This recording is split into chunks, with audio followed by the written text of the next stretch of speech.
This assignment's a really simple one. It's just a diagnostic of your system and just some training, just figuring out which ways you're more comfortable or less comfortable drawing. So all you're going to do is randomly put a number of dots on a paper,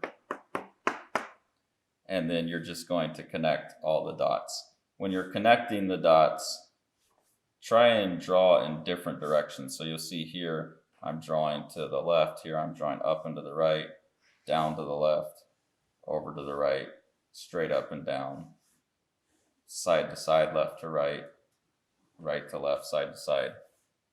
And you're trying to learn a couple things here just about how your physical system works. You're trying to learn which directions are you comfortable going in. I'm much less comfortable moving right to left than I am moving left to right.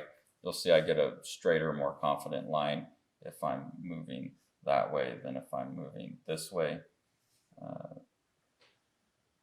Also, you'll see there I missed my target. So we're working on our ability to target from one point to another.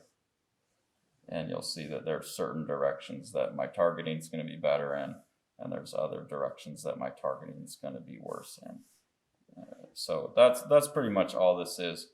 Just connecting the dots, going in a bunch of different directions,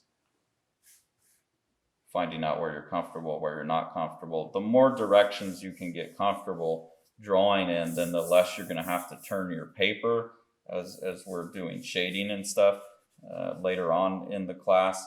And that will be nice because you'll be able to keep the thing the way, so you're always seeing it as the person who's viewing it when it's done will be seeing it. If you're turning it a lot, you're making decisions, not understanding what it's going to look like in the final piece necessarily. So this is just to help you get comfortable drawing in a lot of directions.